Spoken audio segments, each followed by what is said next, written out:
SLBC tunnel వద్ద సహాయక చర్యలను అచ్చంపేట ఎమ్మెల్యే వివరిస్తున్నారు. ప్రత్యక్ష ప్రసారం చూద్దాం.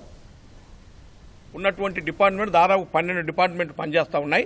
దానిలో ఎన్డీఆర్ఎఫ్ కానీ, ఎస్డీఆర్ఎఫ్ కానీ, హైడ్రా కానీ, సింగరేణి కానీ, లేకపోతే జియోలాజికల్ సర్వే ఆఫ్ ఇండియా కానీ, ఇవన్నీ కూడా అదే ఫైర్ కానీ, అన్ని డిపార్ట్మెంట్ చాలా డిపార్ట్మెంటు కలిసి ఒక కొలాబరేషన్తో పనిచేస్తూ ఉన్నాయి.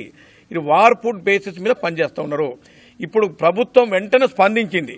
ఎందుకు ఈ మాట చెప్తున్నానంటే 22 ఉదయం 8:30-9 గంటలకి ఇన్సిడెంట్ జరిగితే 10:30-11 గంటలకు సంబంధిత మంత్రివర్యులు పెద్దలు గౌరవనీయులు ఉత్తమ్ కుమార్ రెడ్డి గారు హెలికాప్టర్ ల్యాండ్ అయినారు. అంటే మా ప్రభుత్వం ఎంత కమిట్మెంట్తో పనిచేస్తుందంటే ఇది ఒక ఉదాహరణ.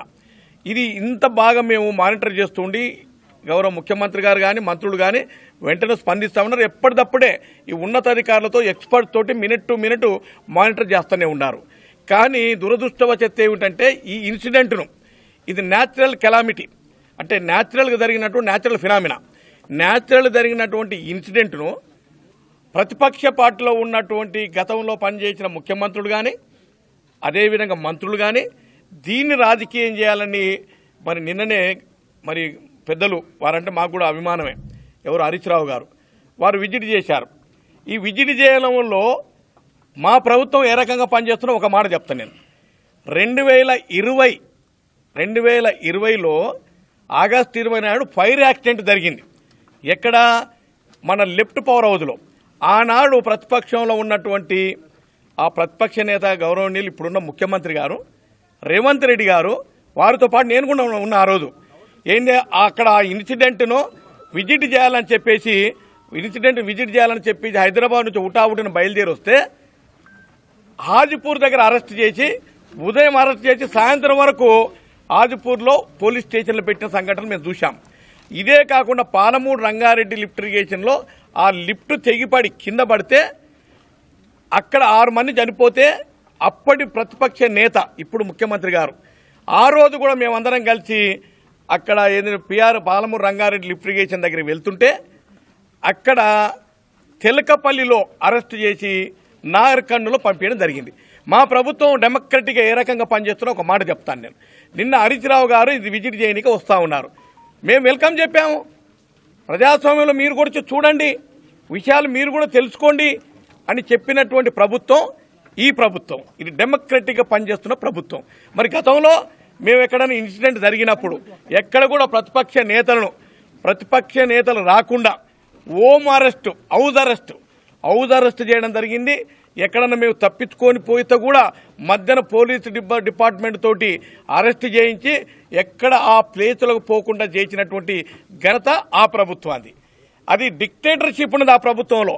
ఈ ప్రభుత్వం డెమోక్రటిక్ ప్రజాస్వామ్య పద్ధతిలో పనిచేస్తూ ఉన్నాం మేము.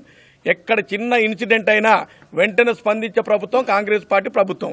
అయినప్పటికీ ఇవాళ ప్రతిపక్ష నేతలు కావాలని దీనిపైన రాజకీయం చేసి ఇది ప్రభుత్వ వైఫల్యము అంటుంది. నేను అడుగుతాను, ప్రభుత్వ వైఫల్యం ఏ రకంగా అవుతుందండి? ఏ రకంగా ప్రభుత్వ వైఫల్యం? మేము వెంటనే స్పందించాం. అన్ని ఏదైతే రెస్క్యూ ఆపరేషన్ సంబంధించిన విషయాలన్నీ కూడా ఎప్పటికప్పుడు మానిటర్ చేస్తూ మరి ఎక్స్పర్ట్ని పిలిపించాం. దేశంలో ఉన్న ఎక్స్పర్ట్స్ అందరినీ కూడా ఒకే చోట చేర్చిన ఘనత ఈ రాష్ట్ర ప్రభుత్వాన్ని.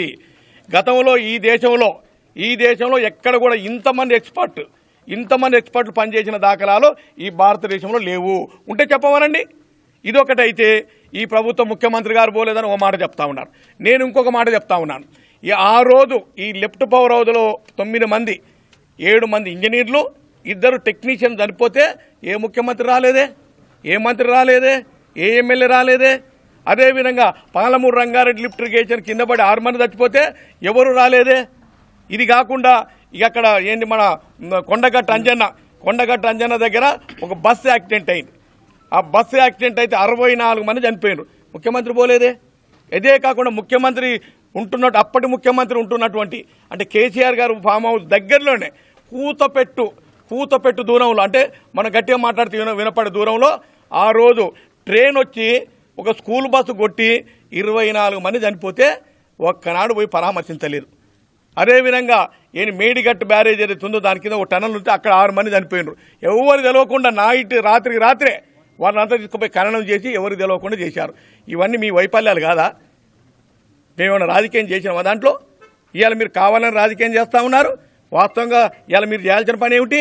మీరు సలహాలు ఇవ్వాలి, ఈ రకంగా చేద్దాం, మరి ఈ రకంగా అప్రోచ్ తీసుకోండి, ఇంకా ఉన్నత ఏమైనా ఇంకా ఎక్స్పర్ట్స్ ఏమైనా ఉంటే ఈ దేశంలో పిలిపియండి, లేకపోతే ఇంటర్నేషనల్గా ఎవరు ఉంటే పిలిపియండి అని సలహాలు ఇవ్వాల్సిన పోయి, కన్స్ట్రక్టివ్ అడ్వైజ్ చేయాల్సిన పోయి, ఈరోజు కేవలం శవాల మీద పేలాలు ఏరుకున్నట్టుగా శవరాజకీయం చేయడం ఇది 100 కోణ శాతం తప్పిది.